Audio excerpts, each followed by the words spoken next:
Get Busy, saison 4, épisode 4, l'épisode 4 quarts, mais aussi l'épisode Mission to Bogota, avec évidemment The Yugoslavic Causing Panic. Cher, comment ça va, Cher? Très bien. Et puis évidemment un invité. Bonjour, Ça va, Stéphane? Très bien. Un invité qu'on ne devrait pas présenter, mais on va le faire quand même. Débarquer en meute, sauter à 10 sur le premier micro qui passe et ne le rendre qu'au lever du soleil. Au commencement, tel était le quotidien de notre invité dans l'underground du 18e parisien. Sans satanisme, mais néanmoins adepte de la fourche, notre invité et sa clique de l'époque auront contribué à mettre un bon coup de pression au baron du rap français alors en place. Dès le départ, le message était clair et s'est avéré vrai. Notre invité était conçu pour durer. Mais l'histoire est souvent la même. On commence à plein, on termine tout seul. Artiste solo depuis longtemps, notre invité sera pourtant toujours resté fidèle à 3 lettres, R.A.P. Un rap avec autant de forme que de fond, un rap qu'il manie dans plusieurs langues, car comme le père de ton pote algérien qui, lorsqu'il est au téléphone, parle un coup en arabe, un coup en français et un coup en kabyle, notre invité passe lui aussi rapidement d'une langue à une autre, enregistrant parfois ses albums en version latine et en version européenne, histoire de contenter ses deux publics. Sorti d'une école par laquelle on était quasiment obligé de passer pour avoir du crédit, celle des kickers, une expression qui, je le sais, fait en ce moment même le bonheur de mon voisin de droite, de nombreuses légendes circulent encore au sujet de notre invité. Les Lords of the Underground lui auraient écrit un titre hommage. Damon Dash et Jay-Z lui auraient volé son nom pour monter leur label. Encore plus dingue, il aurait été l'inspiration principale d'une bande vicieuse de Paris. Toutes ces vannes sont à refaire chez vous après. Il a explosé jeune et rapidement, prouvant que les Sarbacanes pouvaient aussi lancer des bombes. Le plus new-yorkais des latinos, le plus latinos des Parisiens, El Original ou El Original, si tu veux te la péter, LV2 espagnol. Roca est l'invité de Get Busy. Merci, franchement, tu as fait une intro superbe. Avec très plaisir. content, là. J'arrive en pleine forme comme un boxeur sur le ring. Alors moi, ce que je voudrais qu'on vienne avant le Roca rappeur, c'est comment ta famille colombienne se retrouve en France et pourquoi? D'accord. Mon père et ma mère arrivent très jeunes en France parce que mon père est peintre et ma mère est peintre et mon père, il a réussi à avoir une bourse. Quand on dit peintre, ils sont artistes peintres. Ils ne refont pas les murs. Non. Mais c'est ce que voulait, non, c'est ce que voulait mon professeur principal à l'école. Il disait, votre parent n'est pas peintre, artiste, il est peintre en bâtiment. Il disait, non, il est peintre. Bon, bref. En tout cas, ce qui s'est passé, c'est que ils sont arrivés en France par une bourse de mon père, et donc ma mère l'a suivi. Et très jeunes, ils sont arrivés ici parce qu'il y avait une communauté colombienne très importante qui était dans le milieu artistique ici. Entre guillemets, il y avait Botero, il y avait Luis Caballero, il y avait Darío Morales, il y avait Heriberto Cogollo. Ce sont des grands peintres colombiens de différentes régions de la Colombie qui déjà créaient une communauté artistique intéressante. Et donc, quand mon père il a eu la bourse pour pouvoir y aller, il a décidé que Paris, mais on ne pensait pas que qu'il allait rester. Mon père il pensait faire la bourse et rentrer. Et moi, je suis arrivé dans le ventre de ma mère et je suis né. Beaucoup pensent que tu es né... Non, je suis né à Paris 14e en plus. Et quand je nais, la stabilité de mes parents faisait en sorte que... L'instabilité de mes parents faisait en sorte qu'on voyageait beaucoup.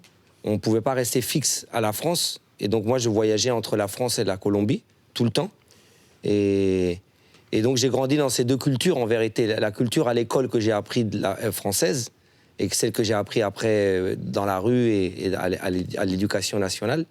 Et l'éducation de mes parents qui sont strictement colombiens et où on parle espagnol ou dans un milieu latinos à Paris. Mais par exemple, à la maison, ça parle espagnol ou ça français? parle que espagnol. Toujours jusqu'à l'heure d'aujourd'hui. Parce que c'est la langue dans laquelle c'est la première langue que j'écoute. Tu vois, et puis il faut savoir que mes parents arrivent à une époque où c'est la révolution, en tout cas en Amérique latine, c'est les mouvements très forts indépendancistes. Et donc la musique latine, comme la salsa, par exemple, toute la musique de Fania et toute la musique comme ça, qui est une musique de proteste, comme Rubén Blades. Moi, je nais juste à une période où les latinos cherchent une identité en dehors de celle du rock et de celle des musiques extérieures, de culture d'importation, tu comprends? Et ils commencent à se... Un peu comme le mouvement panafricanisme, tu sais, ils commencent à plus vouloir s'intégrer à leur propre culture. Et donc la salsa, c'était le message d'explosion. Et moi, je suis né dans tout ça, dans toutes ces fêtes, dans toutes ces ambiances qu'il y avait de latines à Paris. Mais un peu au contraire de ce que tu dis, malgré tout, ce refus de culture d'importation, mais toi, tu tombes quand même dedans avec le rap. Avec le rap, parce que c'est la culture. Moi, les premières musiques que j'apprends, écoute ça, c'est le folklore, parce que mes oncles quand mon père et ma mère arrivent, mes oncles, ils commencent à arriver aussi. Parce que ça y est, il y a un bout de la famille qui arrive. Donc mes oncles sont tous musiciens, professionnels, d'académie classique, mais ils jouent du folklore. Donc tu connais la musique colombienne, pas par les disques, mais par le côté live. Par le côté live, parce que depuis petit à la maison, ils jouaient dans la musique traditionnelle, aussi bien des Andes que de la Caraïbe, que du Pacifique, que de l'intérieur du pays. Donc moi j'ai grandi vraiment en écoutant la musique latine et la salsa, qui est la musique que tous les latinos prenaient comme leur drapeau, comme leur étendard, un peu. Et c'était une musique comme du rap, de révolte, avec des messages très directs sur la population, sur les situations des latinos qui vivaient à New York ou dans le Bronx ou à Brooklyn. C'est toute cette ambiance-là. Et moi, je grandis en écoutant ça. Quand j'entends le rap, c'est pas la première musique que j'entends extérieure dans ma culture, parce que j'aimais le rock. Moi, j'ai fait de la batterie. Mes parents, comme je suis dans une famille de musiciens, ils me mettent à faire le violon. Donc je fais du violon, très mauvais violoniste. Du violon, je passe au piano, je suis meilleur, parce que c'est plus percutif. Je travaille le chant, les partitions, la composition, tout ce qu'on apprend au conservatoire. Et je termine à la batterie et la musique afro-latine, les percussions, tu vois. Et quand j'étais jeune, avant le rap, moi, je suivais les groupes de rock. Ça veut dire, à l'école, s'il y avait un groupe de blues, bah, j'étais le batteur. S'il y avait le groupe de rock de l'école, j'étais le batteur, parce que j'avais un bon punch pour l'époque. Et j'ai même joué avec des musiciens qui étaient beaucoup plus âgés que moi, qui n'étaient pas de mon âge du tout. Moi, si j'avais 13 ans et j'avais des baguettes dans les mains, j'avais des musiciens qui avaient 18 ans. Et je jouais avec eux, tu vois. Ce qui est marrant, c'est que beaucoup de gens de ta génération, de la génération d'avant, quand ils ont découvert le rap, il y avait justement ce côté, on peut faire de la musique ou une forme de musique avec quasiment rien, même avec une cassette. Alors toi, tu as tout ce background de pratiquer des vrais instruments live. Oui, et puis moi, j'avais pas de batterie. Hein. Moi, je jouais avec les pinceaux de mes parents sur les coussins, et je prenais le truc de la poubelle, là, tu sais, le truc de la poubelle, là, et je le prenais comme kick, et je le travaillais le ressort de telle manière qu'il soit plus rapide pour taper sur un carton. T'as défoncé combien de poubelles de chez tes parents ? Des pinceaux, j'en ai cassé beaucoup. Donc c'est comme ça qu'on pratiquait, tu vois, j'avais pas eu de batterie. Mais j'allais dans des conservatoires et jouais la batterie, pratiquer dans des salles de répète que les groupes louaient. Parce que moi j'étais jeune, j'avais pas un capital d'argent pour pouvoir me déplacer comme ça. Et le rap, c'est arrivé parce que, comme je faisais de la batterie, je faisais tout ça, et dès que je sortais à la maison, je vivais la vie parisienne. Et la vie parisienne, c'était quoi ? C'était Radio Nova à mon époque. Je te parle de 87, 86, 87, 88 peut-être, où il y avait les premiers trucs de Radio Nova que j'écoutais, les M.W.D., les cassettes de Dina Style. C'était ça qu'on écoutait, nous les jeunes en tout cas. Moi, même si je pratiquais du rock et du blues et du jazz, du rock, pas du jazz, c'était du jazz rock qu'ils appelaient ça, du jazz rock. Et le rap, c'était tout tac, c'était les breaks les break beats. Qu'est-ce qui fait que tu te sens complètement pris par le rap alors que tu aurais pu rester dans ton... T'aurais pu trouver ça inférieur presque. Parce que je faisais aussi du dessin. Et je suis rentré dans le hip-hop par le graffiti. Même si j'étais pas un tagueur acharné, j'aimais beaucoup le graffiti, j'étais bon pour faire des persos, tu vois. Et je faisais des petits persos comme ça que je faisais parfois aussi sur des petits terrains qu'il y avait avec des potes du quartier. Et par là, on écoutait tous du rap. Ils avaient tous leur petit ghetto blaster et on écoutait du rap. Et moi, je taguais un peu. J'aimais la danse aussi. Mon petit frère, il dansait plus que moi. Mais j'aimais la danse aussi. Et quand il y avait Michael Jackson, j'ai grandi avec Michael Jackson, loco. Et Michael Jackson, c'était tous les pas de Trouble Funk, les disques que j'avais. Et je vais remercier un truc bizarre que les gens ils reconnaissent pas, la mairie de mon quartier. Ils avaient une bibliothèque de musique. Et moi qui étais un enfant très curieux, comme je faisais des batteries, j'avais pas moyen de trouver beaucoup de musique. Parce que la musique que j'écoutais, il n'y avait pas de batterie. La salsa, les musiques folkloriques, il n'y a pas de batterie. Et donc dans ma culture musicale, j'ai pas ce truc de la batterie. Et donc je vais dans une bibliothèque. Et dans la bibliothèque, tu pouvais prendre 2 vinyles, tu les écoutais, tu les rendais le lendemain, tu prenais 2 vinyles. Et ils avaient tout.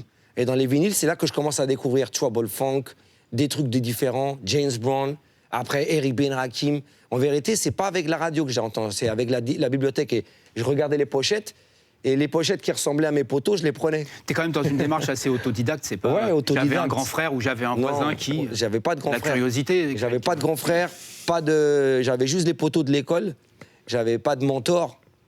C'était ma curiosité. À quel moment tu découvres le rap et tu te dis j'ai envie d'en faire ? Quand ma mère arrive en 88, avec le premier album de Public Enemy. Ta mère écoutait Public Enemy? Non. Ah bon? Elle arrive et elle me donne le disque de Public Enemy en vinyle pour Noël. Et elle me dit, je te l'ai acheté parce qu'il ressemble à tes copains. Et écoute, je connaissais pas Public Enemy, je mets le disque et ça m'explose la tête. C'était Yo Mange de Show? C'était non, c'était le deuxième disque de Public Enemy, excuse-moi. Okay. C'était Take a Nation, c'était celui-ci.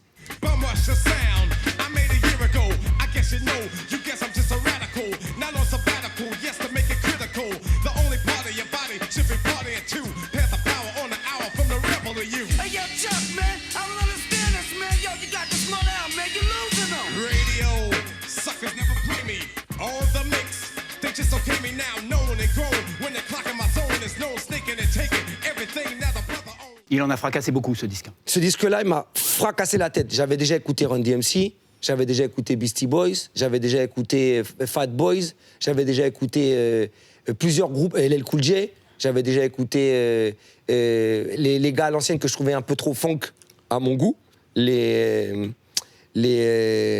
gars avant cette génération-là, avant la génération Def Jam. Voilà. Je trouvais ça plus funk. Donc moi, j'écoutais plus Trouble Funk que des mecs comme ça, tu vois, ou des James Brown ou des trucs comme ça. Mais vraiment, quand ça m'explose, c'est quand j'entends cet album-là. Et je comprenais pas comment ils faisaient la musique.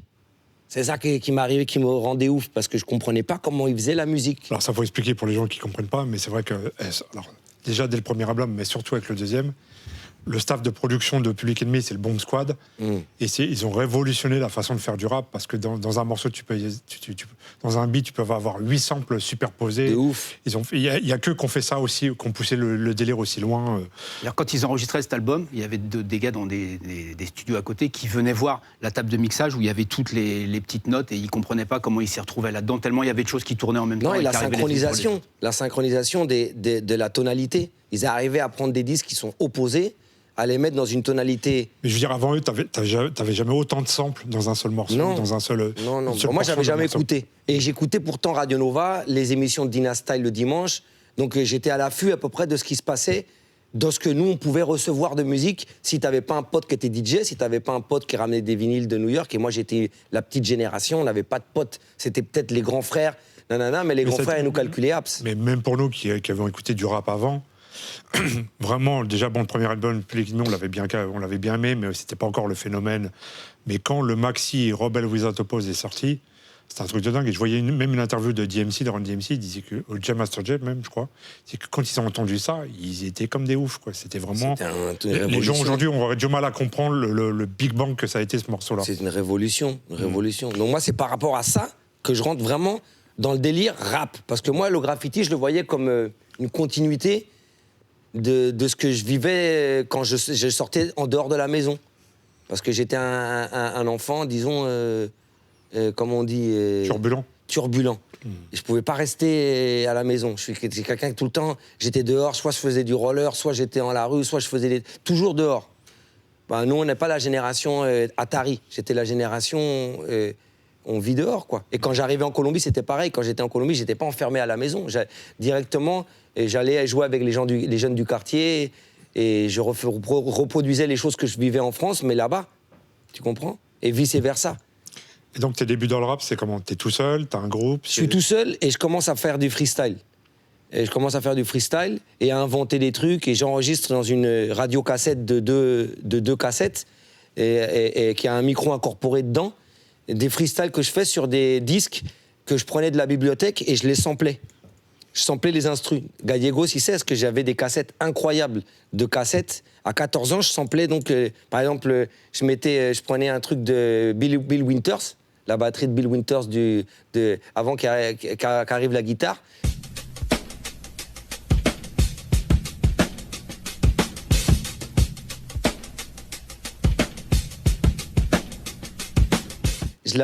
J'avais ce disque-là, donc je mettais...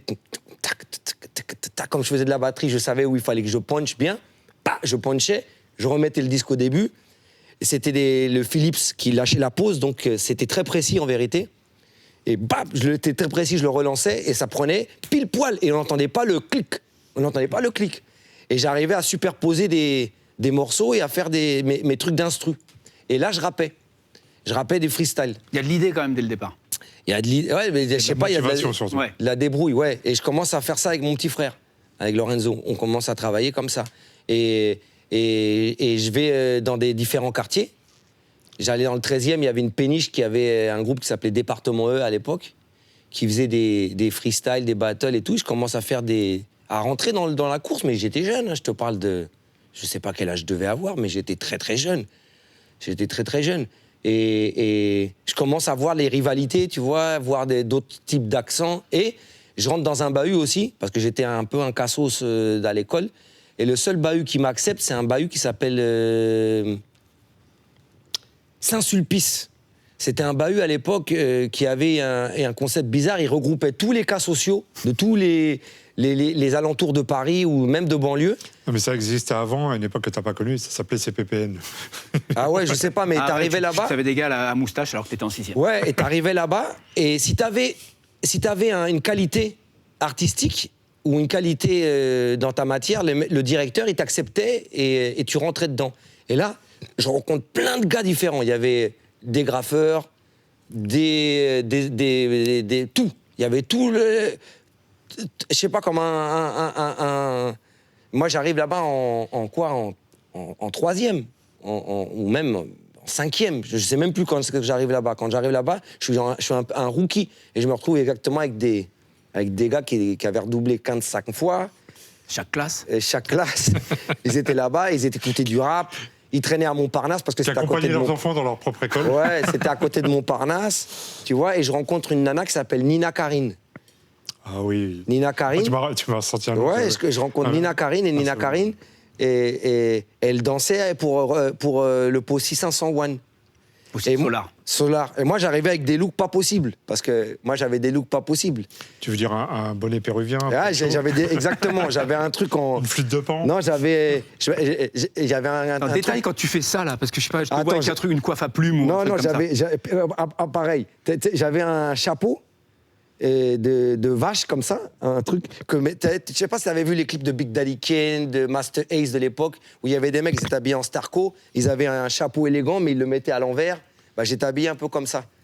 Et pour un mec de 13 ans, c'était très bizarre, tu vois. Et même donc, plus tard, c'est étrange aussi. Donc quand j'arrivais là-bas, Nina, elle a kiffé mon style, elle me fait « Oh, tu fais quoi, toi ?» Et elle m'a pris un peu sous l'aile. Et elle animait une émission qui s'appelait Boulibaï, son système, à RFI, Radio RFI. Et il faisait des moments de freestyle. C'était reggae, son système, mais c'était freestyle. Moi, en vérité, les premières soirées que je découvre, c'est par rapport à Nina, et c'est des soirées sans système, où il y avait Daddy Yod et tout ça qui venait toaster. Moi, j'étais le tout petit que Nina ramenait. Elle disait « C'est mon petit ref, nanana, laissez-le rentrer. » Et moi, j'écoutais les sons de système. En vérité, je rentre en écoutant Yellowman.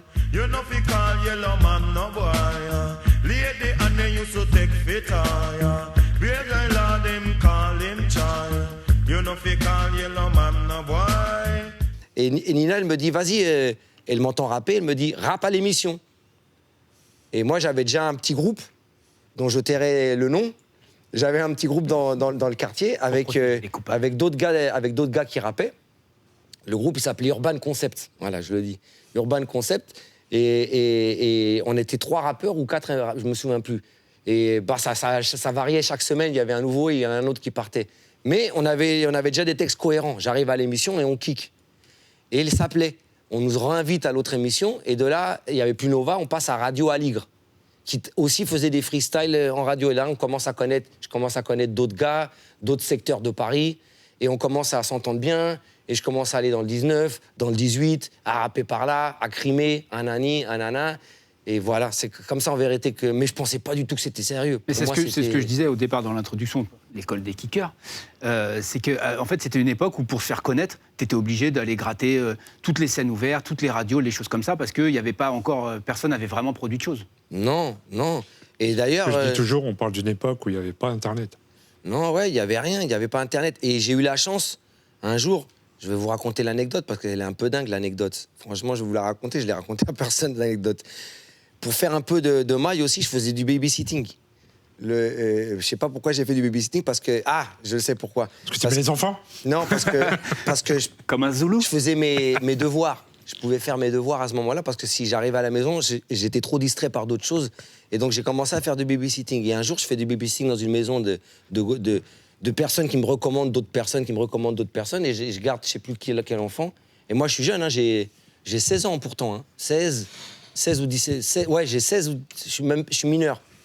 Et je fais ça dans une meuf qui fait du casting, une grosse meuf de casting. Et elle kiffe sur moi, et elle me dit, passe, on est en train de faire un casting pour une pub de BMW. Je prends le truc du casting de BMW et je vais faire le casting et je passe. Je raconte vite fait la pub. C'est une BMW qui tourne comme ça. On est habillé par Jean-Paul Gaultier, imagine. Par Jean-Paul Gaultier. Il y en a d'autres qui ont commencé comme ça. Ouais.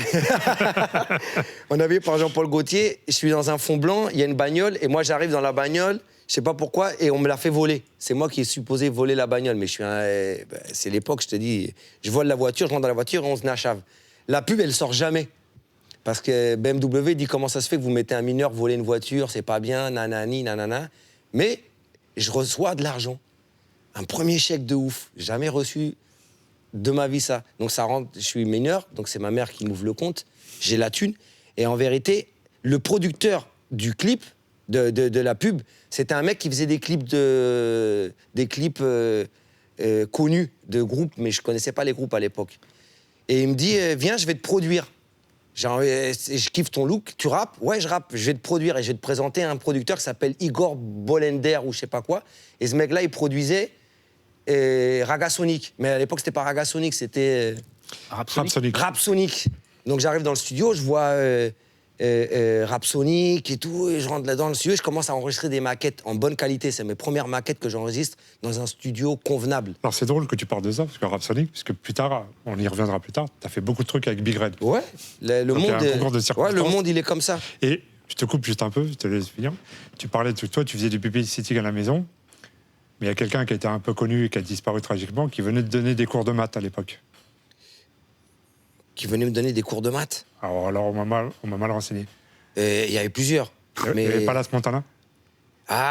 Oui, Las Montana. Mais Las Montana, c'était le pote de mon petit frère. Parce qu'il était dans le même lycée que nous. C'était le pote de mon petit frère. Ils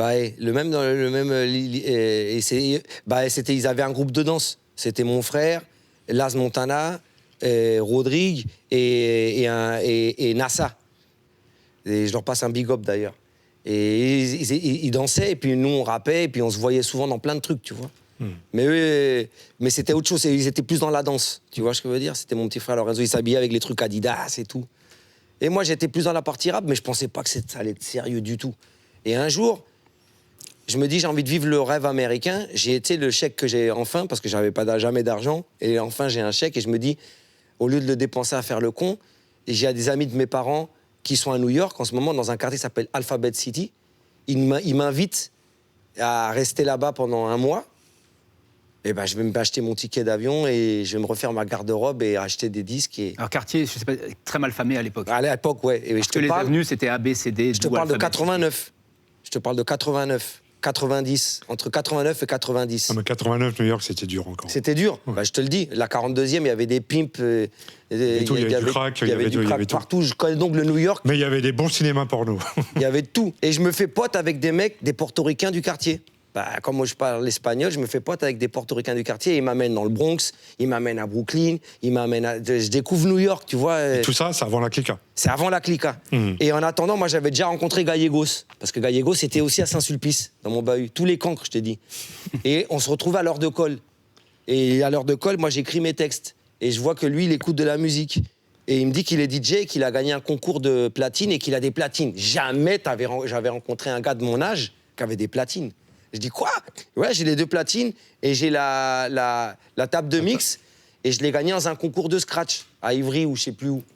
Et je fais, vas-y, moi je rappe et tout. Il avait peut-être pas beaucoup de vinyles, mais il avait quelques vinyles de rap et je commence à aller chez lui. Et lui, c'était la moitié, comment on dit? Alter ego. Ouais, voilà. Pareil, même âge, même envie. Pas de thunes, un grand rêve. Mais de toute façon, en plus, vous êtes restés ensemble dans plein de projets. Lagnac. Après la Clica et tout ça. On kiffait Gangstar. On va au premier concert de Gangstar à l'espace Ornano. On est les seuls à rentrer. Les seuls à rentrer mineurs. Heureusement qu'il y avait Kerry James qui rentre parce qu'il ne voulait pas nous laisser rentrer, Farid et moi. Et Farid et moi, on commence à gueuler, les gars. Farid, c'est Gallegos. Hein. Gallegos.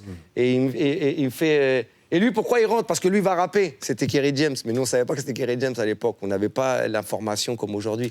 Et il fait, bah si lui, il est rentré, et pourquoi nous, on rentre pas? Allez, vas-y, cassez pas les couilles, rentrez. Et je vois le concert de Gangstar. Quand je vois le concert de Gangstar, putain, c'est là que je me dis que j'avais vraiment envie de faire du rap. Et Gallegos dit, moi, j'ai envie d'être DJ. Donc, on monte un groupe à 2. Et moi, je pars à New York. Il s'appelle comment le groupe? Il s'appelait Jazz Connection. Jazz Connection, Jazzco. Donc fan de Gangstar, vraiment. Fan de Gangstar de ouf, il s'appelle Jazzco. Et on joue avec un batteur, un contrebassiste, un mec au piano et Farid qui est au platine. Et moi qui rappe. Comme ça, Jazzco. Et un peu à la The Roots. Yo, I'm the anti-circle, on the mad train like a rain that's purple out storm. Never coming twice in one form. The black act a fool and I'm gone. Crumbs busted, past the popcorn. Mais c'était très compliqué. Parce que c'était très compliqué. Et donc, quand je rentre de New York, Farid, entre-temps, il rencontre Oeno, Chimis, Clark et tout ça, et il anime dans un truc qui s'appelle The Lab, dans le 18. Alors The Lab, c'était le magasin de disques qui avait été ouvert par Weno, J.R. Wing. Et voilà, ils ouvrent ça, et ils sont en train de monter un crew qui s'appelle La Clica. Et quand j'arrive de New York, Farid, il a déjà placé des scratchs sur un morceau de Daddy Lorty qui s'appelle Les Jaloux. Et c'est lui qui place les fameux Agacha, Agacha. Bah, je t'arrête là et je propose qu'on le passe. Dédicace à Daddy Lorty. Dédicace à toute la clica.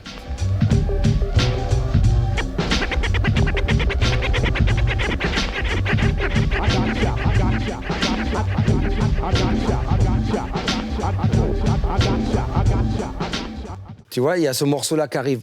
Agacha, Agacha. Et Farid, quand j'arrive, il me fait voir un vinyle. Il me fait, écoute, j'ai placé des scratchs sur un morceau d'un rappeur qui s'appelle Daddy Lorty, le mec qui rappe à la funk doubieste, à la Jero, à la funk doubieste même. Les gangsta, et je fais, oh, ça tue.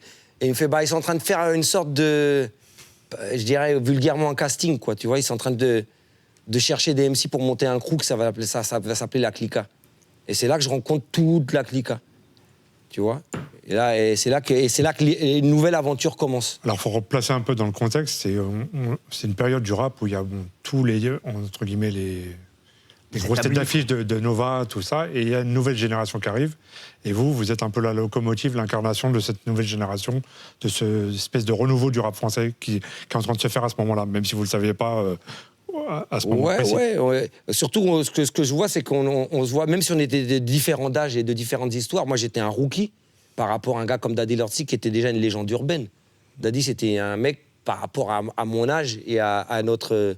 comment s'appelle ça, notre... Vécu. Notre vécu, c'était le daron. Il était déjà daron, d'ailleurs, c'est pour ça qu'il s'appelait Daddy. Et c'était un gars aussi qui avait son histoire dans la street. Tu vois, nous, on était juste des mecs de quartier normal, tu vois, on n'était pas des légendes urbaines, entre guillemets. Et les autres, ils avaient aussi leur côté de légende urbaine dans le graffiti. Et d'autres dans plein de disciplines du rap, tu vois. Et donc, quand je les rencontre, c'est comme si c'était normal, tu vois.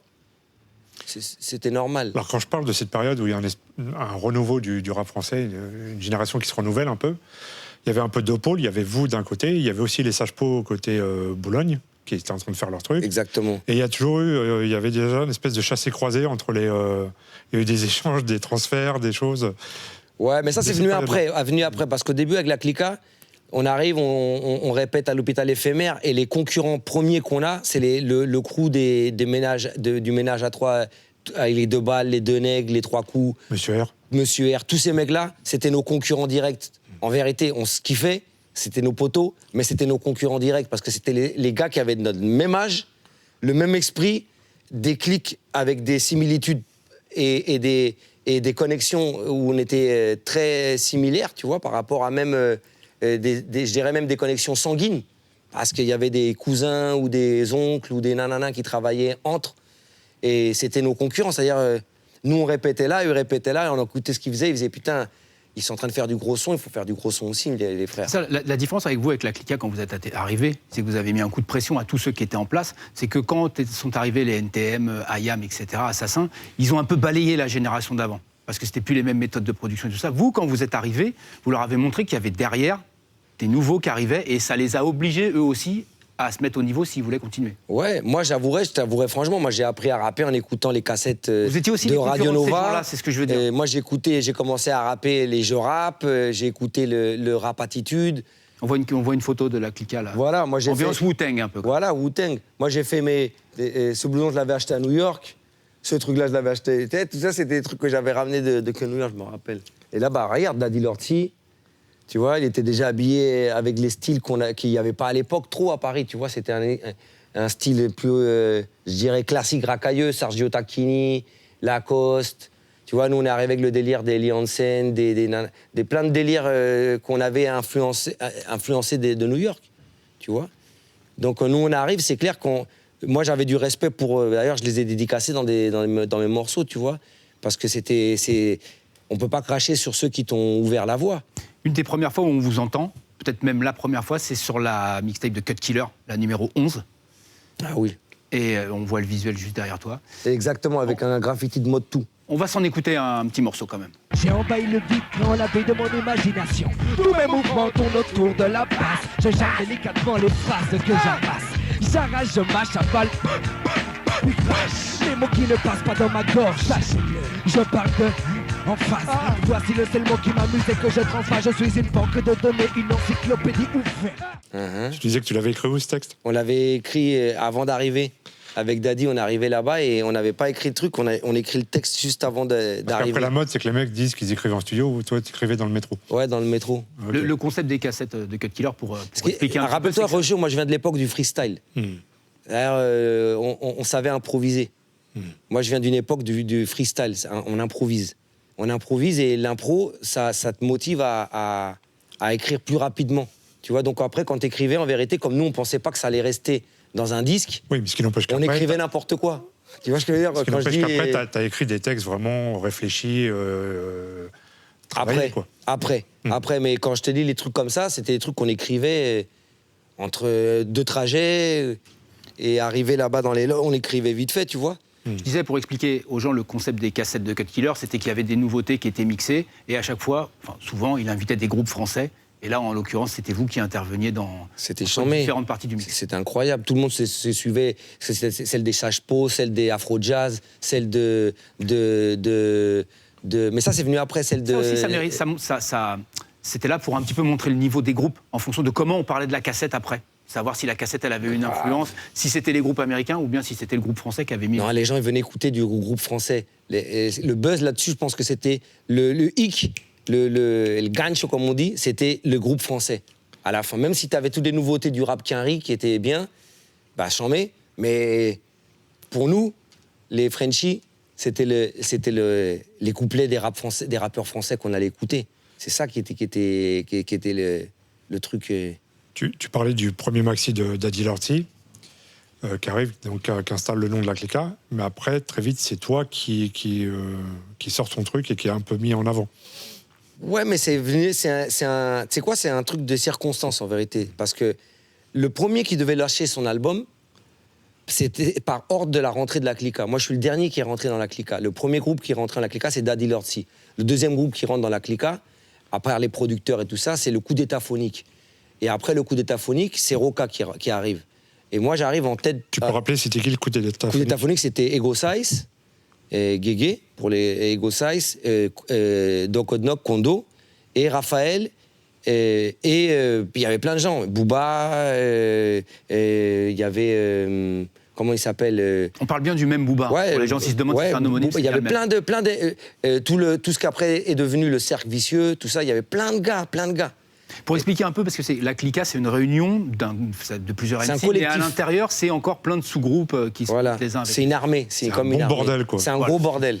C'est un gros bordel. C'est un gros bordel. Par ordre de sortie, tu disais le premier arrivé dans la Clica et le C'était premier Daddy qui devait sortir. Sauf que Daddy rentre professionnel de boxe. Parce qu'il faisait de la boxe en tant que pro.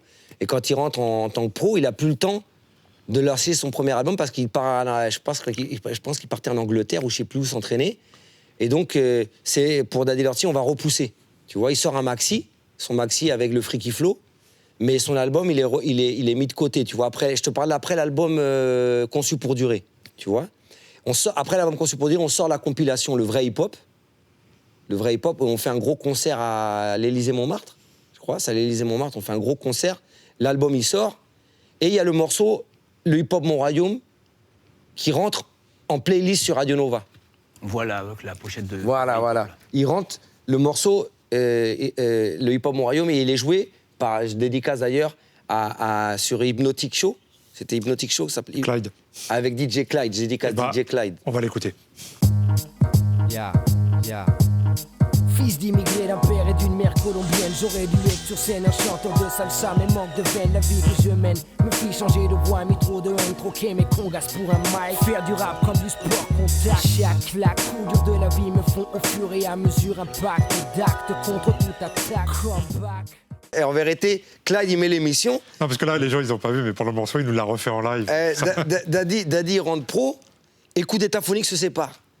C'est-à-dire, Guégué s'en va, et Kondo, qui avait une formation logique de groupe, se retrouve en solo, mais son caractère n'est pas encore défini en tant que soliste. Et Raphaël, il a 13 ans. Et c'est important de dire ça. Donc, du coup, c'est toi qui es obligé de porter le... Et donc, le morceau qui tourne, c'est Roca. Les gens, ils se dirigent vers WAM, mais ils me font...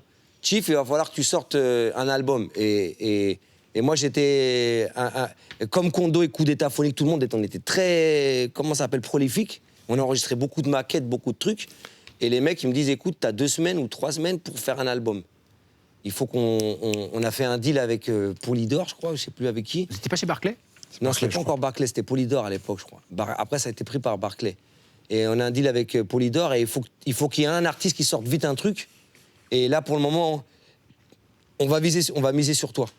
Et c'est là que je rentre pour en savoir, studio. parce que tu fais un album en 2-3 semaines, c'est quoi ta vie à l'époque? C'est-à-dire que tu fais un album en 2-3 semaines parce que t'as le temps et que tu fais que ça? Je ou fais t'es que ça. partagé entre d'autres Je fais choses? que ça. Je fais que ça, je suis plus à l'école. Mes parents, ils me disent, si tu vas faire un truc sérieux, fais-le bien. Tu comprends? Mais si tu vas faire un truc sérieux, fais-le T'as quel bien. âge à ce moment? Je crois que j'ai 20 ans. J'avais redoublé 2 fois déjà. Et je passe le bac par correspondance. C'est-à-dire que j'ai pas le bac... en 95, je rate mon bac et je le passe en correspondance en 96. Et en 97, je sors l'album. Mais l'album était déjà prêt en 96, en vérité. L'album est déjà prêt en 96. Comment il s'appelle l'album? Entre deux mondes. Entre deux mondes. C'est là que je sors l'album Entre deux mondes et que je travaille avec Gallegos, Chimiste, et Lumumba, Kondo, Daddy, Raphaël, Brian, Parce que toute la ça, clique. Aussi, il faut préciser, c'est qu'il y avait plusieurs rappeurs et il y avait aussi plusieurs beatmakers, tout ça Plein de rassemblé. beatmakers. Donc j'allais d'une chambre à l'autre, un peu à la Wu-Tang. J'allais avec Lumumba, après je passais chez Gallegos, je passais chez Chimiste. D'une chambre à l'autre dans un bordel, c'est normal. Ouais, d'une chambre à l'autre dans un bordel. Et c'est là qu'on fait l'album. Mais franchement, je pensais pas que cet album-là, il allait prendre comme ça. Parce que pour moi, c'est un album super underground. Et avec les membres de la Clica, on le voyait super underground, l'album. On le voyait pas du tout commercial. Il y a quelque chose qui le fait ressortir, c'est le morceau Les Jeunes de l'Univers avec le sample de Michel Berger. Ouais. Qui fait, celui-là, il a une rotation assez heavy sur beaucoup de radios. Il sort même du cadre hip-hop. C'est un des derniers morceaux qu'on enregistre de l'album. J'ai une période un peu difficile à ce moment-là. Et il y a des problèmes de justice avec mon petit frère.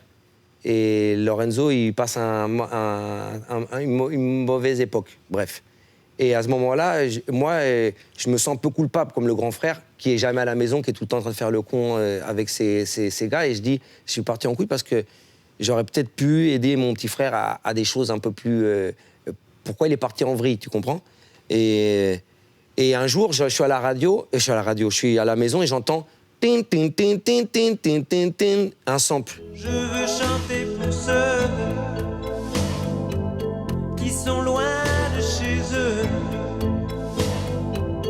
et qui ont dans leurs yeux quelque chose qui fait mal, Et je veux chanter pour ceux qui sont loin de... Et je pense à mon frère. Et je fais... Putain, ce sample, il défonce. Je vais à la bibliothèque. Je sors le disque... Je trouve le disque de Michel Berger. Je l'amène à Lumumba. Et je dis, Lumumba, écoute ce sample. Et Lumumba, il fait « Oh !» Et après, Lumumba, il fait la magie. MPC, pam, pam, pam, pam. Et quand il m'envoie le son, moi, je commence à écrire le texte. Depuis mon plus jeune âge. Et en vérité, c'est une lettre que j'avais envie de diriger à mon frère, qui n'était pas avec moi à ce moment-là, tu vois. Et donc, je l'écris, et je me dis, il va l'écouter. Là où il est, il va l'écouter. Et quand j'écris la chanson, c'est la dernière chanson que j'écris de l'album. Et je l'enregistre. Et tout le monde en studio, ils font « Putain, ce morceau, il a un truc. » Mais le refrain... on pense à une meuf qui chante, on pense à un gars qui chante, on sait pas quoi faire au refrain. Et moi, je fais le refrain, des scratchs et des voix, nique sa mère. Il n'y a pas. Pour tous les jeunes de l'univers, que je représente, nous représentons. Et ça part comme ça. Et d'un coup, il rentre en radio. Le morceau qui était pour moi le plus intime et le plus hardcore de l'album, pour moi. Il avait une sorte de beat à la Chopin. Mais le fait qu'il y ait un sample de Michel Berger qui parlait un peu aux gens, malgré tout, peut-être de très loin, ça a sans doute facilité. Depuis mon plus jeune âge, rêve de gloire, de cash flow, dois-je passer ma vie en marge d'un système qui me dévisage, mon panache comme bagage. C'est pas la peine de nous le faire, on va l'écouter. Non, mais tu vois ce que je veux dire, c'est pas des paroles commerciales, tu vois. On va l'écouter. On va l'écouter.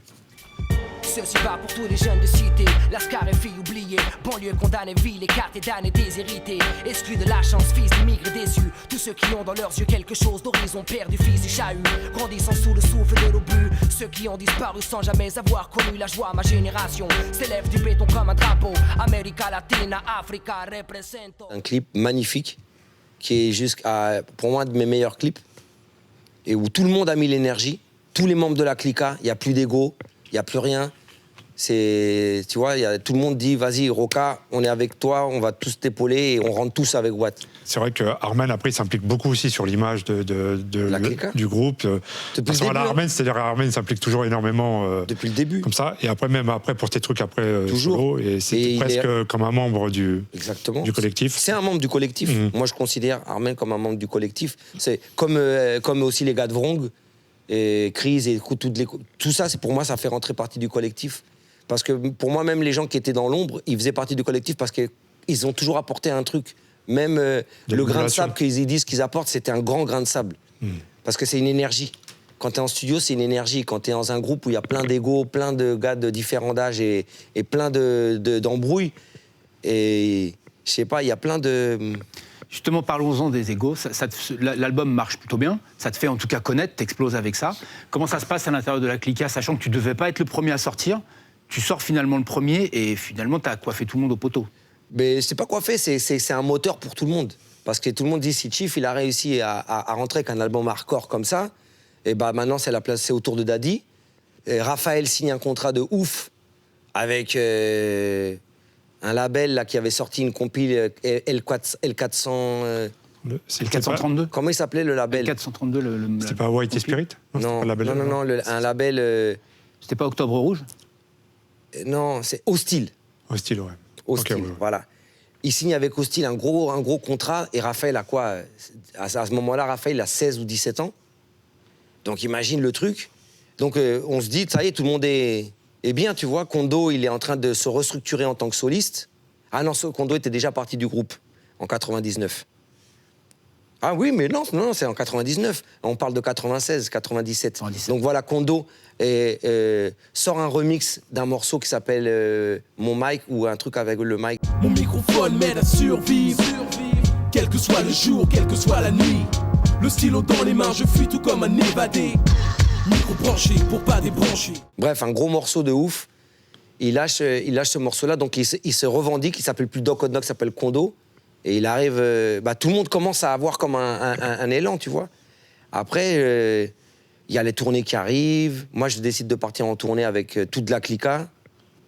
Et on rentre tous dans l'art, en vérité. C'est-à-dire que si moi je rentre, tout le monde rentre. C'était l'esprit de groupe. C'est ton premier album. Tu fais déjà un morceau sur la célébrité qui s'appelle La Fama. Alors, il y a une version qui sort dans l'album, mais il y a encore une version que je trouve encore meilleure, qui est le remix de Lumumba, et qu'on va s'écouter maintenant. Oui. Yeah, un pour la gloire, deux pour le billet, 3 pour la fama et le succès. Ne pas se vendre pour de la monnaie, papi, jusqu'au bout, para siempre, yo, tout pour la gloire, le succès, tout pour l'argent, tout pour avoir le respect. La douche devient un peu d'entre nous, atteigne le soir, mais tu sais, des cours de CTO, Gonzalo, du talent oblige, nouveau prodige, contre-appli, j'ai ma mis sur le showbiz. Alors, tu sais quoi, moi je trouve, à part le sample de Break Magic, je trouve une petite influence Kool G Rap. Ouais, Kool G Rap, Biggie. C'est l'époque. Énorme basse derrière, comme ça. C'est l'époque des gros disques qui arrivaient où on prenait des samples funky et on essayait de prendre un artiste un peu plus street à rapper sur un peu plus dance floor et ça faisait une bonne alchimie, tu vois, parce que ça gardait la crédibilité de la street, les flows pointus de l'époque, mais un truc crossover dans les clubs, tu vois. C'est Lumumba, ça. À la suite de ça, vous vous remettez tous ensemble La Clica pour faire l'album La Clica, avec justement la pochette d'Armen, avec La licorne. la licorne, le Très sabre. critiqué. Très mal comprise. Une fois, Très mal Armen nous l'avait comprise. expliqué dans un... Ah voilà, Busy, c'est celle-ci, là. chaque chose devait représenter un rappeur. On Alors, était je me déjà en la rappelle plus 3D, lequel. hein. On était déjà en la 3D, t'as vu, Recheux? Ouais. Et c'est vrai qu'Armen nous disait que son inspiration, c'était aussi les pochettes de hard rock de l'époque qu'on avait avant, parce que c'est vrai que à l'époque, les pochettes de vinyle, ça influait vraiment, des fois presque sur l'achat d'un disque. Et c'est vrai que dans le rap, elle n'a pas toujours été bien comprise, celle-là. Elle est sur bizarre, le la coup. pochette, j'avouerais. Franchement, même à l'heure d'aujourd'hui, je suis en train de la regarder et je dis, c'est vrai qu'elle était bizarre. La Clica, les mecs, ils avaient l'habitude de voir un truc très Kaira, enfin très terre à terre. Il n'y a aucun code hip-hop Il dedans. n'y a aucun code hip-hop que le micro de Lago. Et encore, de là, on ne discerne même pas que c'est un micro. Ouais, Et donc la licorne symbolise un des rappeurs, les éclairs aussi. le Ah, moi, je me micro rappelle aussi. plus. Moi, Armen nous l'a expliqué, mais je me sais plus souviens ce que c'était. En tout cas, nous, Daddy, Wam et tout le monde, on avait kiffé le délire. Quel Mais- souvenir tu gardes de cet album, justement, sachant que c'est un moment où vous avez tous lancé vos carrières solo? Est-ce que c'est facile, quand on a été un petit peu le maître à bord de son propre album, de revenir avec les autres et forcément de faire un petit peu de concession à tout le monde? Le problème, c'était plus que le groupe avait eu plusieurs mutations. Et d'être d'un collectif à plusieurs MC, on s'est retrouvé plus qu'à Raphaël, Daddy Lordsy et Wam. Donc, il y avait une très grande différence d'âge entre les trois, sachant que Daddy Lordsy et Wam, on avait une complicité qui était très difficile à avoir parce que pour Kondo ou pour une autre personne, c'est parce que Daddy et Wam, avant même la Clica, on avait déjà monté la squadra de la Clica. Parce que Daddy et Wam, dès qu'on s'est vus, on s'est entendu. Et Daddy, il m'a filé son numéro de bip, il m'avait bip-moi, bip-moi. Tu l'imites super bien. Hein? Fait bip-moi. Et dès, on commence à travailler ensemble, t'inquiète pas pour eux, t'inquiète pas. On commence, parce qu'au début de la Clica, les mecs, ils étaient pas chauds de m'avoir trop. Ils disaient, Roca, non, ils étaient pas chauds.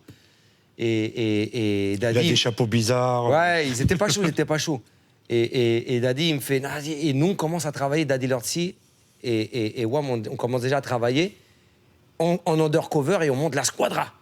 Et Daddy dit la squadra parce que comme ça, quand on rentre dans la Clica, c'est la squadra de la Clica. Et on rentre là-dedans. Et donc, moi, Daddy Lordsy et moi, c'est comme si c'était un duo. C'était un duo. Et donc, ça a été très difficile pour les autres. Justement, parce que quand tu parles de collectif, bon, vous allez à la radio, tout le monde freestyle, ça. Que tout le monde soit très différent, c'est pas grave. Uh-huh. Mais par exemple, c'est vrai quand on prend quelqu'un comme Kondo, qui a une personnalité qui est beaucoup plus posée, qui est parti très vite vers un rap plus mauve, plus jazz et tout ça. Et c'est vrai que pour ramener tout ça sur un album et trouver une cohérence, c'est peut-être pas évident, quoi. C'était pas évident. Moi, je comprends. Avec le temps, j'ai compris pourquoi Kondo s'est pas senti identifié à l'image que peut-être on était en train d'amener avec la Clica, parce que c'est vrai qu'il restait entre guillemets les trois teignes. Raphaël, la teigne de mineur qui a moins de 18 ans, Mineur. moi qui étais entre les deux, la teigne colombienne, et Daddy Lordsy, la teigne africaine. Donc ça faisait... on arrivait dans un délire beaucoup plus dark. Et peut-être Kondo, je le comprends maintenant, il s'est peut-être pas ressenti dans cette vibe-là. Et il faut dire il a les pas choses voulu aussi. continuer. Comme tu dis, c'était un collectif, mais il y avait encore beaucoup de gens autour. Et ça engrainait des choses auxquelles qui n'étaient peut-être pas évidentes à gérer, qui n'avaient plus rien à voir avec la musique. Ouais, voilà, l'ambiance était lourde. Est-ce que c'était pas trop, finalement, cet album? Est-ce qu'avec le recul, tu trouves que c'est une bonne idée de le faire? Moi, je trouve que c'est une bête d'album. Je l'ai réécouté il y a pas longtemps pendant la pandémie, là. Je l'ai réécouté parce que je l'écoutais plus depuis ouf. Et je l'ai réécouté par rapport au mix, par rapport aux thématiques qu'on développait. Et je l'ai trouvé super bien, l'album. J'ai trouvé qu'il y avait une cohérence. J'aime pas tous les morceaux, mais je trouve qu'il y a une vibe qui était la vibe que j'étais en train de vivre et qu'on vivait en ce moment-là. C'était ça qu'on vivait. C'était vraiment ça qui se vivait à ce moment-là. Ce terre-terre-là. À quel moment tout ça s'arrête? Arsenal, ça split et la Clica. Après l'album. Ok. Et toi, très tôt, tu décides de partir à New York après ça? Ouais, très tôt. Et j'ai eu la chance, comme j'avais un album qui a marché, de faire un deal directement. Déjà, il faut dire les choses qui sont. Et il y a des gens qu'il faut que je mentionne. Et je rencontre Big Red. Et Big Red, il m'a beaucoup aidé. Dans le sens où c'est quelqu'un qui est déjà à sa place et qui a un sens du business que moi, je n'avais pas. Moi, j'étais encore dans un délire de collectif. Si moi, je graille, tous mes potos graillent avec moi. Et je commence à comprendre qu'il n'y a pas trop de potos et que le contrat, il faut qu'il soit ton nom. Il ne faut pas qu'il soit avec le nom de toi et qu'il y ait les noms de 20 d'autres gars. Ça, tu connais le proverbe, hein, il suffit d'être deux pour s'embrouiller. Tu as tout compris. Et donc, je commence à écouter les conseils d'un OG de la musique. Et il me présente Sébastien Farran à l'époque, qui était son manager. Et je commence à comprendre les délires des contrats que je ne comprenais absolument pas. Et même si j'étais un peu tête dure, j'étais pas bête. Donc je comprends vite et je me rends compte que ça va pas. Là, comment sont rédigés les contrats en ce moment et comment normalement vont les choses, ça va pas. Donc j'ai la chance d'avoir un disque qui a fait double disque d'or. À l'époque, c'était beaucoup. On parle en vente physique. Hein. En vente ça, faut physique. ramener ça à ça toujours. Donc C'est 200 000 à l'époque. Ouais, 200 000. Donc j'arrive à un niveau où les maisons de disques, elles font attention à toi. Et même si l'album La Clica ne marche pas, il y a quand même une légende qui tourne autour. Et les mecs, ils disent, vas-y, je suis chaud. Et je signe, et il me fait signer avec Barclay. Il me fait signer avec Barclay, qui avait racheté Polydor, où je ne me rappelle plus qui se passe à ce moment-là. L'histoire l'embrouille. Ah, mais à l'époque, Farran est à Barclay en plus. Voilà. Et donc je rentre avec ça et je pars en tournée avec Big Red. Et pendant que je pars en tournée avec Big Red, je commence à faire mon album Entre deux mondes. Élévation. L'album Élévation. Et là, moi, j'étais quelqu'un qui déjà enregistré ses albums à New York, puisque avec Chimis, on était parti à D&D Studio enregistrer, on allait à masteriser à New York, on travaillait déjà avec les Quinry, tu vois. Donc, quand j'arrive à New York, je connais un peu le jazz, tu vois. Il est plus sombre. C'est un album, je suis un peu plus en colère là-dessus. En tout cas, c'est un album plus sombre et plus agressif. C'est un album où je retourne en Colombie, déjà. Et je retourne en Colombie, et je vois d'autres réalités. Moi, j'étais toujours très proche de la Colombie, hein. Toujours. Mais là, je m'en vais vraiment longtemps en Colombie. Une bonne partie de l'année, je suis là-bas. Et je rencontre Poncho. C'est par mon petit frère qui est mon cousin, un cousin à moi. Il me dit, il y a un Américain, un Colombien de New York qui rappe ici. Et il a kiffé ce que tu fais en musique. Ça serait bien quand tu ailles à New York faire tes masterings, tu le rencontres. Et donc, comme j'étais en train de masteriser l'album de La Clica en 99, je le rencontre. Je le fais venir en studio, il voit l'ambiance du studio, il kiffe, et on commence à enregistrer des maquettes, des démos. Mais que des démos. Et quand j'arrive à l'album Élévation que j'avais fait, j'avais déjà enregistré une quinzaine de morceaux en espagnol avec Poncho. Et à un moment donné, c'est l'époque du boom des mixtapes à New York. Et Poncho, qui est new-yorkais, de pure souche, colombien mais new-yorkais, il me dit, Roca, je sais pas si vous faites ça à Paris, mais franchement, tu fais tes deals avec ta major, et à côté de ça, pour pas que la major elle prenne des thunes, sors des mixtapes. Et là, tu es en espagnol, sors une mixtape en espagnol, regarde tous les morceaux qu'on a. Et c'est là que je dis, on va faire un truc, et c'est là que j'ai l'idée d'arriver à New York et de monter mon label et tout ça. Et là, cette association avec Poncho, ça donne avec Poncho et Armen qui est derrière aussi, très important. Qui est aussi latino à ce moment-là. Ouais, non, mais Armen, il fait on parle comme ça, mais il faut donner toujours les lettres de noblesse aux gens, tu vois. Exactement. Et Armen, il a été là depuis le début, il a cru au projet, aussi bien dans Élévation. Il me présente son gars Miguel Ibae, Miguel P4, un des meilleurs MC que j'ai rencontré, après avoir rencontré Daddy Lortzi, un des meilleurs MC avec qui c'était P4. Et du coup, on fait une petite dédicace à Raoul. À Raoul, dédicace à Raoul, j'en ai la gorge. Il est très différent cet album. Je trouve il y a des choses vraiment nouvelles. Il y a par exemple un morceau qui s'appelle Au lieu de se faire la guerre, où il y a un très très long solo de saxo au bout. De trompette. De trompette, pardon.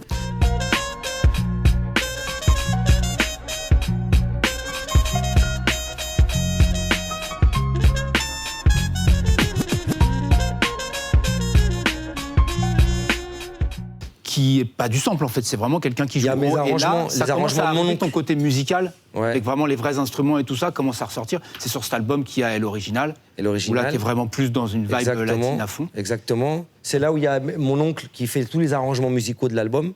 Je mets toute ma famille sur le coup. La flûte traversière, elle est jouée par mon oncle, un autre oncle à moi. Les violoncelles, dans l'album, ils sont joués par ma tante qui joue du violoncelle. Et les percussions et toutes les basses, elles sont jouées par tous mes potos latinos qui sont à Paris. des grands musiciens cubains. Et rappelle-toi qu'à l'époque, il y avait le groupe Orichas. Et moi, même si j'ai pas participé à l'album Orichas, j'étais là dans toute la fabrication de l'album Orichas, parce que Liban, c'était mon pote. Et qu'Orichas, c'est aussi Armen qui est un peu aussi dans l'histoire aussi. Et Armen aussi, tu vois, parce que... Parce qu'il était latino à l'époque, Armen. Voilà. On va s'écouter un morceau de cet album qui s'appelle Spasme. Et après, Ah, c'est un de mes morceaux préférés. Merde, je sens plus mes bras ni mes jambes, qu'est-ce qui m'arrive? J'essaie de parler mais je n'ai plus de salive. Y'a rien qui sort de ma bouche. Je suis sur le sol au beau milieu de la foule. Et je sens même plus quand tous ces gens me touchent. J'essaie de cligner des yeux pour leur faire comprendre que je les entends bien. Crois que la sirène qui sonne me semble venir de plus en plus loin. Je sens plus mes mains, mon souffle s'éteint. Voilà qu'il revient, je m'entends crier mais ça change rien. Pourquoi Ça, ce c'est morceau écrit en studio, ça. Voilà, donc juste pour, on l'a pas entendu en entier, mais c'est l'histoire d'un braquage qui tourne mal. Et en fait, c'est le point de vue du gars qui est par terre en train de... Ouais, c'est en vérité, c'est une histoire, c'est une trilogie qui a... Ça me rappelle, ce morceau me rappelle les Charognards de Renaud. Il y a beaucoup de monde dans la rue Pierre Charon. Il est 2h du mat, le braquage a foiré. J'ai une balle dans le ventre, une autre dans le poumon. J'ai vécu à Sarcelles, je crève aux Champs-Élysées. Moi, j'adore Renaud. Et il a eu une influence aussi dans mon rap, hein, Renaud. Arsenic le cite aussi souvent comme une grosse, Ouais, il a- une grosse influence. Ouais, ouais. Donc après, tu pars à New York, tu as l'expérience 13 Coronas. Voilà. Et tu retournes aussi. Donc déjà, tu fais du rap en espagnol. Je vais 13 vivre à New Coronas, York. Tu fais les deux. Et il y a aussi ce moment où parce que c'est vrai qu'en France, bon, les choses changent. Toi, tu n'es plus tellement ici. Mais les gens ne se rendent pas compte que tu as une vraie carrière aussi en Colombie et que tu as fait beaucoup de choses. Tu as reçu des prix. Enfin, les gens qui pensent que ça s'est arrêté après la Clica pour toi, pas du tout. Non, je crois que c'est ça que tu me dis là, le secret là de me maintenir jeune, c'est ça. C'est parce que les musiciens, il faut qu'on peut pas graviter trop longtemps sur un thème parce qu'on commence à tourner en rond. À tourner en rond et être indécis et ces indécisions nous ramènent à être aigris et à commencer à se dire putain. Gna, gna. Et moi, Ceci dit, quand on s'était croisés à New York à l'époque, t'avais un peu cette aigritude sur le rap français. j'avais j'avais un peu cette aigreur par rapport à mais c'est pas par rapport au showbiz. Parce que je me suis pas du tout entendu avec le business, tu vois ce que je veux dire? Non, mais même, t'aimais pas les nouveaux rappeurs, la tournure que ça prenait à ce moment-là, en tout cas. C'est vrai, à ce moment-là, j'aimais pas, tu vois, j'aimais pas, je m'identifiais plus à ça, je reconnaissais plus peut-être le truc qui me faisait kiffer, et je voyais que, même s'il y avait du bon rap, parce que j'aimais la Mafia qu'un free, j'aimais plein d'autres trucs qui se passaient en France, et je trouvais qu'ils n'étaient pas mis à leur juste valeur, et c'était plus les tocards qui étaient en avant, enfin, qu'on appelait nous les tocards, les wack MC, quoi, les mecs qui n'étaient pas forcément des kickers, des bons MC, mais ils arrivaient à être à un peu lécher les bottes du showbiz et à rentrer dedans, et ça m'énervait, ça m'exaspérait. Je t'ai entendu tenir ce discours déjà une fois, parce que tu disais que c'était pas des bons kickers, etc. Que pour toi, tu peux faire tous les bons albums que tu veux, etc. Dès l'instant où tu montes pas sur scène et où tu peux pas rapper sur scène et mettre tout le monde à l'amende, ça compte pas. Bah, c'est comme un orateur. Si tu écris des belles paroles, et au moment donné où tu vas parler, tu parles comme ça, avec une voix comme ça, et tu commences à raconter un truc dégueulasse. T'aurais pu faire un album comme ça. Tu vois ce que je veux dire? C'est l'orateur. L'orateur, c'est la voix, c'est le flow, Le charisme. le charisme, c'est aussi son expérience, et c'est un peu de show, c'est un peu de surnaturel, et c'est son, comme on dit chez nous, son haché, c'est son pouvoir divin un peu. Et c'est ça qui fait un grand orateur et un mauvais orateur. Un grand orateur, il peut te faire passer des idées de merde pour des traits de génie. C'est très dangereux. Et le MC, c'est à peu près ça. Moi, j'ai grandi avec des modèles très simples. KRS-One, Kool G-Rap, Eric Ben Rakim, Queen Latifah, LL Cool J. Des mecs, quand ils étaient sur scène, c'était un personnage qui rentrait, tu vois. Moi, c'est ça. Et moi qui ai grandi dans une école de jazz, parce que j'ai fait du jazz aussi, j'aimais beaucoup le jazz, je voyais beaucoup le rap, les rappeurs comme les nouveaux chanteurs de bebop, c'est-à-dire la continuité des John Coltrane, des Tony Monk. C'est amusant que tu dis ça, parce que justement, Rakim, il disait que quand il révélait ses secrets d'écriture, il dit que lui, il n'écrivait pas sur des beats de rap, il essayait de se mettre sur le tempo de John Coltrane. John Coltrane. C'était vraiment, il essayait de placer ses rimes comme du jazz. Et là, on arrive à 2003, parce qu'on parle de John Coltrane, ton album qui s'appelle Amour Suprême. Exactement. Qui est, certainement, tu vas me le confirmer, mais un clin d'œil direct à Love Supreme de John Coltrane, Il n'y a pas photo. C'est pour ça que je cite John Coltrane dans l'album et tout. Et c'est mon album préféré, un de mes albums préférés de John Coltrane. Et quand je fais l'album avec Gallegos, moi je vivais déjà à New York. Et il fallait que je fasse le dernier album pour terminer mon contrat avec Universal. Et je me dis, vas-y, je vais conclure mes 10 années de rap français en tant que professionnel avec un album que je vais l'appeler Amour Suprême. Et je trouve que c'est un album très cohérent dans ses flows, dans sa maturité à l'époque, tu vois. C'est un album sur lequel tu fais un morceau qui s'appelle Sarbacane 2003. Alors les gens qui ne connaissent pas ta carrière, ils se sont peut-être demandé ce que c'était ce Sarbacane 2003, mais ça renvoyait directement à Comme une Sarbacane qui était sur le premier EP de la Clica. Voilà, exactement. Et je reprends les mêmes rimes.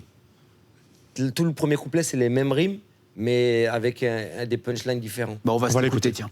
J'ai aiguisé mon style, taillé minutieusement ma diction, baigné ma pose dans le béton pour perfectionner mon poison, ajuster mon tir, mon bon sens de l'orientation, précis comme un faucon flow, dangereux comme un scorpion, homme de terrain, de parole coriace et incorruptible, dans cette foule, j'en ai vu se faire bouffer gare aux âmes sensibles, pas de coupe, la rage est le seul charbon captive ma loco. Moi, ce que je voudrais savoir, c'est que donc, à un moment, donc, tu pars à New York, à l'expérience 13 Coronas, où déjà tu remets vraiment un pied dans le rap en espagnol. Et bon, j'ai l'impression que 13 Coronas, vous avez quand même une petite carrière en Colombie, pas tellement à New York. Ou est-ce qu'à New York aussi, vous avez eu votre buzz? Non, grave, bah, c'est à New York qu'on signe enfin avec une grosse major. Parce qu'au début, vous étiez 3 à la base. Ouais, on était 3. Roca, PNO et Richester. Et Ray Chester. Mais non, à la base, on n'est pas 3, en vérité, c'est pas vrai. À la base, on est 2, moi et Poncho, et on enregistre les mixtapes. Et comme moi, j'habite à Paris, Poncho, il a personne avec qui kicker quand moi, je suis pas à New York. Parce que moi, il faut savoir qu'à ce moment-là, moi, je suis quand même en train de faire des grosses tournées en France, en Belgique, en Suisse. Je fais quand même des grosses tournées. Parfois, je suis obligé de m'absenter 5-6 mois. Et pendant les 5-6 mois où je m'absente, bah, Poncho, il est un peu dans le zef. Et il rencontre, grâce à ces freestyles qu'on faisait et tout, un Dominicain du Queens. Et il décide de l'incorporer, ces couplets, dans certains morceaux qui sont cohérents, où lui peut se poser. Et comme les morceaux à l'époque, c'était 3 couplets, maintenant aujourd'hui, il y a 3 couplets, personne ne fait 3 couplets, et ben on commence à l'incorporer dedans. Et c'est là qu'on sort l'album Tres Coronas, la première mixtape avec le morceau Falseas, qui est un hymne. Il est reconnu par rapport à la revue Rolling Stone comme les 10 morceaux les plus importants du rap latinos. Là, on est dans le 100% latino. Là, 100% latinos. Il y a eu le rap latino, ça a été vraiment très longtemps quelque chose un peu à la marge dans le hip-hop. On a eu Kid Frost, on a eu Cypress Hill. Mais il rappait pas en espagnol. C'est vrai. Alors, Cypress Hill avait fait... Le seul qui avait fait un morceau en espagnol. Melomanes. Non, Cuando llego a la casa, eso es lo que pasa. Cypress Hill avait refait leur plus grand hit en espagnol. Ça n'a pas été considéré pour les latinos comme un album en espagnol. Il y avait les 13 Delinquentes aussi. Ouais, mais il rappait en espagnol. Il y avait de temps en temps, il mettait un petit couplet en Il mélangeait les deux. Mais il n'y avait pas un rap. Celui qu'on voit là, il était 100% en espagnol. Mais pour les gens qui sont hispanophones comme moi, vraiment, qui sont vraiment bilingues, parce que nous, moi, je suis vraiment bilingue, c'est un espagnol d'immigrés. Pas correct. Et surtout si tu sais que que Be Real, sans parler mauvais, et je retire pas le respect parce que j'ai énormément d'admiration par Cypress Hill, parce que c'est le groupe qui m'a influencé dans le rap. Mais je vais te parler de ce que je sais. C'est des Cubains. Be Real et Sendoc, c'est des Cubains. Et les Cubains, ils parlent pas comme des Mexicains. Et ça se voit que le mec qui a écrit ou qui a retraduit les paroles, c'est un Mexicain. Donc ça fait bizarre d'entendre des Cubains qui parlent comme des Mexicains. Enfin, je sais pas comment te dire. Ton analyse est importante. Ils ont grandi à Los Angeles et ils sont entourés de Mexicains. De Mexicains. Donc c'est un peu normal aussi. Mais ça fait bizarre, tu comprends? Ouais. Pour nous, les latinos, vraiment, qui parlons la langue comme il faut, ça fait bizarre. Nous, on entend par exemple un portoricain, je le reconnais direct, un dominicain, je le reconnais. Enfin, nous, on se reconnaît très vite l'accent. Ça fait pareil avec des ch'tis et des choses comme ça. On les Toi, c'est pareil, en tant que mec des coins, dès que tu entends l'accent des Anvilles, Je sais qu'il n'est pas de chez nous. Et ce qui s'est passé, Rocher, excuse-moi pour vite terminer. Mon but, quand je suis sorti de la Clica et quand j'ai terminé mes trucs en solo, c'est que j'ai envie de faire, moi, en tant que latinos, j'ai envie que le rap latinos, il soit au niveau du rap Quinry. Et il n'y a personne qui le fait en ce moment. Et déjà à l'époque, tu disais, tu représentes, nous représentons, c'est ce que tu voulais faire. J'avais envie de faire un rap comme celui que j'ai fait en France, parce que c'était mon école, où on voulait que le rap français soit au même niveau des Quinry, et dans les mix, et dans les flows, mais avec la mentalité parisienne, parce qu'on ne faisait pas du collage de ce que vivaient les Américains, on racontait ce qu'on vivait nous, mais avec tout le swing new-yorkais. Tu comprends? À quel moment tu décides de quitter New York pour retourner en Colombie? Pour aller en Colombie, parce que... J'avais déjà un pied trop en Colombie, parce que même si on était à New York, rappelle-toi, on a vécu le tsunami du reggaeton.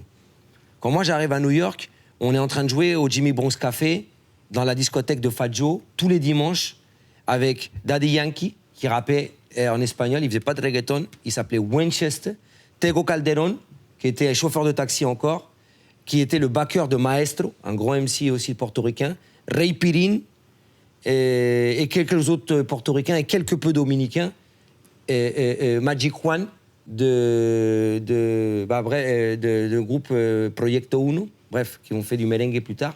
Et nous, on se retrouvait au Jimmy Bronx Café, parce que Fat Joe, il les laissait le dimanche.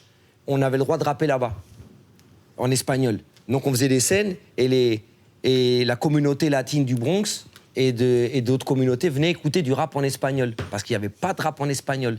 Et il y avait juste un groupe, quelques Mexicains, mais c'était encore très underground, et des Portoricains qui s'appelaient Boricuas Guerreros, d'où venaient Daddy Yankee et tous ces mecs-là, ils venaient de Boricuas Guerreros, qui venaient de sortir un album avec beaucoup d'argent, où ils avaient Fat Joe, Big Pun, Nas, Busta Rhymes.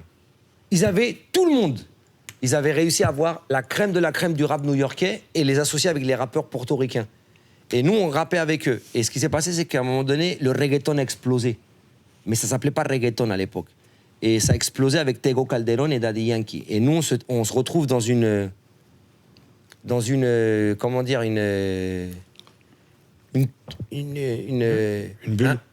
un changement total. Parce qu'on était tous dans le rap.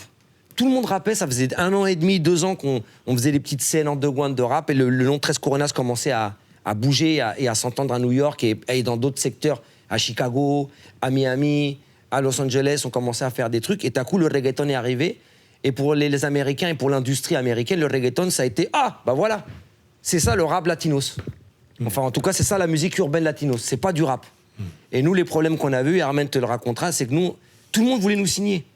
On a rencontré SRC, les managers de Big Pun, tout le monde voulait nous signer. Et on a rencontré Akon, qui venait de sortir Lactop. On devait faire le remix de Lactop avec Akon.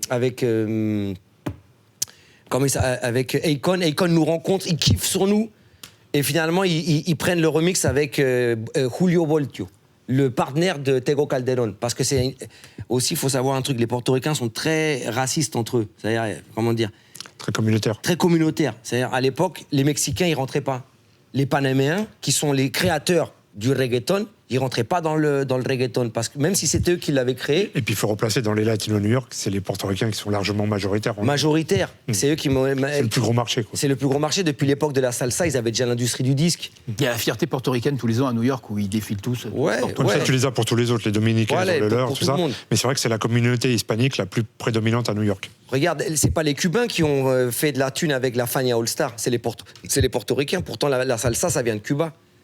Le cha-cha-cha, le mambo, la charanga, la rumba, le guaguancó, la columbia et tous les rythmes qu'on entend entre guillemets latins, ils viennent de Cuba et ils sont afro-cubains. Mais c'est pas forcément eux qui ont fait l'argent. Les Cubains, ils ont commencé à faire l'argent de la salsa dans les années 90, quand il y a eu le boom avec Compay Segundo et tout ça qui est arrivé. Mais les Portoricains l'ont fait très très bien. Je ne retire pas le truc, mais ils ont pris le business et ils ont fait la même chose avec le rap. Donc nous, on s'est retrouvés 2 Colombiens dans une industrie de portoricains et de reggaeton. Pourtant, on a signé avec un gros label de reggaeton qui s'appelait Machete Music. Et on part en tournée avec Don Omar, on part en tournée avec tous les grands, mais nous, ils savent pas où nous caser. Parce que tout le monde rappe sur le poum, pacum, papum, pacum, papum. Et tout à coup, nous, on arrive, ahora nunca parcero, voy para arriba, me muero. Les mecs, ils comprennent pas. Même les latinos qui nous écoutent sur scène, ils font, c'est chambé, mais ils ont pas de repères.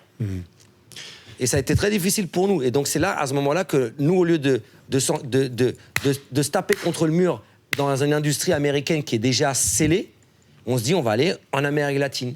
Et on commence à faire des concerts en Amérique latine, au Chili, en Argentine, en Colombie, au Pérou, en Équateur, au Mexique, partout. On va s'écouter, on en parle depuis tout à l'heure de 13 Coronas, on va quand même s'écouter un petit morceau, on va s'écouter Mi Tumbao. Ok, Mi Tumbao.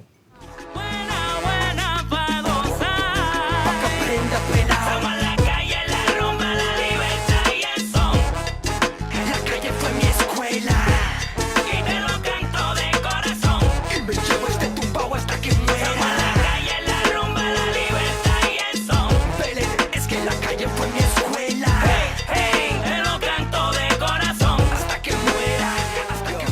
ça, c'est un morceau qui est nominé au Latin Grammy. Voilà, c'est à ça que je voulais venir, parce que effectivement ici, les gens qui t'ont connu avec la Clica ou après en solo, bon, ils savaient pas spécialement, c'est pas spécialement au courant de la suite de ta carrière, mais tu as reçu des prix, des prix importants dans la musique latine en Amérique du Sud. Tu as fait des BO de films, voilà, dont avec Schwarzenegger.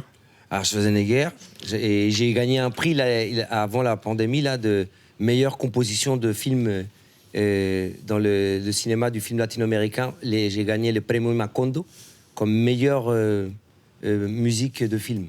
Alors, à quoi ça ressemble quand tu composes des musiques de film? Parce que je sais que tu aimes bien jouer avec des instruments live, beaucoup de choses, des cuivres, des percussions, etc. Est-ce que quand tu fais de la musique de film, tu restes hip-hop ou tu essayes de faire quelque chose de différent, de composer que pour des instrus? J'ai fait des trucs jazz. Des instruments, je voulais. Ouais, j'ai fait des trucs complètement... Rien à voir avec le rap. Parce que ça dépend avec le metteur en scène avec qui je suis. Là, sur le film en question, qui s'appelle Somos Calentura, que je vous recommande, vous pouvez la voir sur HBO, super film colombien, d'un très grand directeur qui s'appelle Jorge Navas. Le film a gagné des prix. Je vous le recommande parce que c'est une problématique de la communauté afro en Colombie, et du côté du Pacifique. Et c'est une région qui est très délaissée par rapport aux autorités, parce que c'est de là où partent les plus grandes marchandises de ce que vous savez pour le monde. Et donc c'est une région qui est un peu un western, c'est à la dérive totale, il n'y a pas de loi, pas de justice. Et c'est un film qui parle sur cette communauté et sur la problématique de la communauté. Donc là, par exemple, sur cette musique-là où j'ai gagné le prix, c'est mon dada. C'était mon dada. Le gars, il a fait « Je veux que tu mélanges la musique du Pacifique, de Colombie, avec la musique urbaine. » C'est mon dada. Et c'est là que je compose la musique du film. Mais par exemple, ça dépend parce que j'ai travaillé sur d'autres films et sur des séries aussi télévisées où, par exemple, ça n'a rien à voir avec le rap. Et on me demande de faire un truc bien spécifique. Mais moi, en général, j'aime bien travailler avec des directeurs qui me font confiance et qui me permettent de... Par exemple, je veux une anecdote, sur les sons que j'ai créés pour le film Somos Calentura, le mec, il me dit, le metteur en scène, il me fait, écoute, moi, je veux du bois, je veux la jungle. C'est ça qu'il me dit, contrairement. Il fait, je veux la musique, je veux que la musique, elle transpire. Du bois, la jungle, de la rouille, mais en même temps de la saveur, et de la mélancolie, et du mysticisme. Alors, je rentre en studio... Facile. Ah ouais, facile. Je rentre en studio et je me fais une banque de sons. Avec tous les instruments de la région Pacifique. Plein d'instruments que vous ne connaissez pas, qui sont incroyables. Qui sont d'origine... Pose des questions, on verra si on ne connaît pas. Qui sont d'origine africaine. Et je commence à me faire une banque de sons avec plein de sonorités cheloues. Et je commence à créer une base avec des sons de ouf. Et je commence à mettre des harmonies très simples qui ont à voir avec la marimba. La marimba, c'est une sorte de xylophone de la jungle. Et un peu comme le balafon, mais il a une sonorité très particulière. On dirait des gouttes d'eau. Et je commence à créer des mélodies avec cet instrument-là. Et à partir de là, c'est là que j'ai commencé à créer la musique du film. Parce qu'il m'a fait confiance, tu vois. Donc là, on est dans de la création qu'instrumentale, tu rappes pas du tout, hein? Non, non, je rappe pas dans la... J'ai fait un morceau, oui, où c'est rappé avec un chanteur, très grand chanteur du Pacifique qui s'est fait assassiner il y a 1 an et demi, juste en sortant de là. Même pas, il y a 1 an, même pas. Il y a quelques mois, il s'est fait assassiner par rapport à ses propos et par rapport à plein de choses, à une grande problématique qu'il y a à Buenaventura.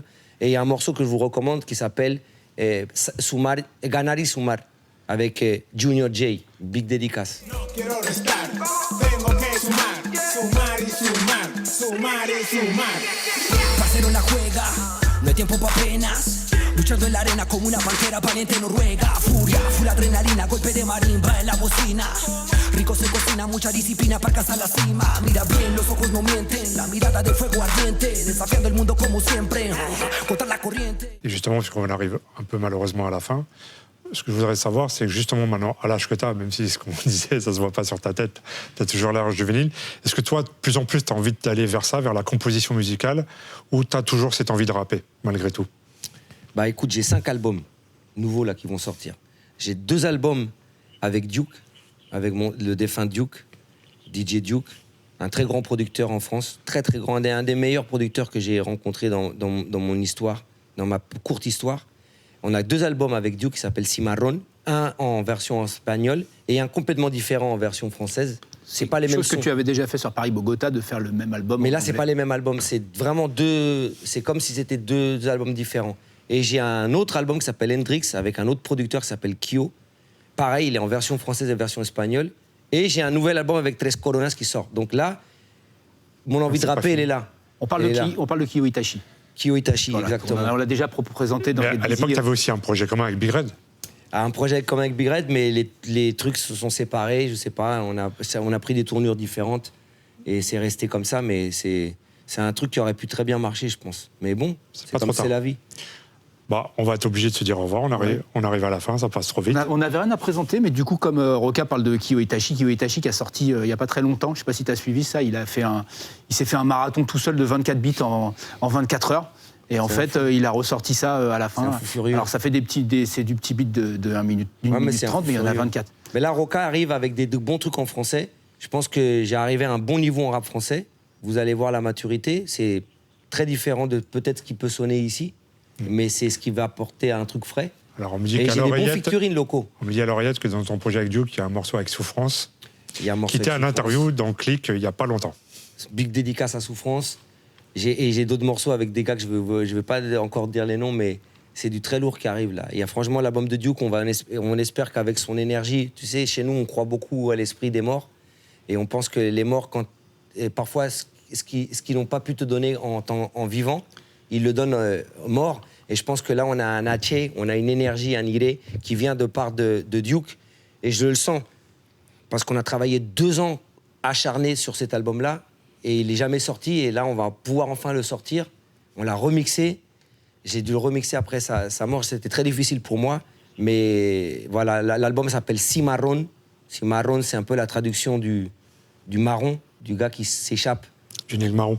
Voilà, mais en Amérique latine, ça prend une connotation beaucoup plus vaste que simplement cibler la communauté afro. Ça cible tous les gens qui se sont échappés des plantations, tu vois, parce que chez nous, il y avait aussi les métis, les Indiens, les afros, tout ça. Et l'album, c'est ça, ça parle de ça. Vous allez comprendre, dans la société actuelle, vous allez comprendre c'est quoi le cimarronage. Voilà, on n'a pas eu le temps de parler non plus de Calme sous la pluie et de Paris-Bogota. Voilà. Mais bon, voilà, c'était Get Busy saison 4, épisode 4, Mission to Bogota, avec évidemment Cher et avec surtout Roca. Merci de l'invitation, les amis. Juste pour se quitter, on va finir avec un clip. Ouais. Et on te laissait choisir si tu veux la version espagnole ou la version française. De, je ne sais pas, j'avais prévu autre chose. De Retour à la source. Mais moi, je t'aurais bien fait choisir personnellement entre RAP et El Original, qui sont vraiment... Ce que tu veux. Bah, moi, j'aimerais bien, pour dédicacer mes amis africains, j'aimerais bien, moi, avec Lyrickson. En plus, c'est un clip qui est... Dis-nous ce que tu veux, on va te le donner. Retour à la source, version française, oui, pour que vous compreniez. Et ben voilà, de défaite en défaite jusqu'à la victoire, c'était Get Busy. On se retrouve la prochaine fois qu'on est ensemble. Je vais faire du chiffre, de la bonne musique, je vais faire du beat, mais sans perdre les tics, toujours dans le kiff, et pas quand je kiffe. Pour les massifs, j'ai des mashups de classique. Je me reconnais pas dans ton critère commercial. Je suis dans l'original, la performance musicale. Je veux passer un message, au fait, léguer un héritage. Peut-être quelque chose d'authentique qui perdure dans le temps après mon passage. T'inquiète, entre l'artère et le ciel, y a rien d'éternel, rien de surnaturel. Personne vaut mieux qu'un autre ou qu'un tel. Dans la vie seule, des actes formels.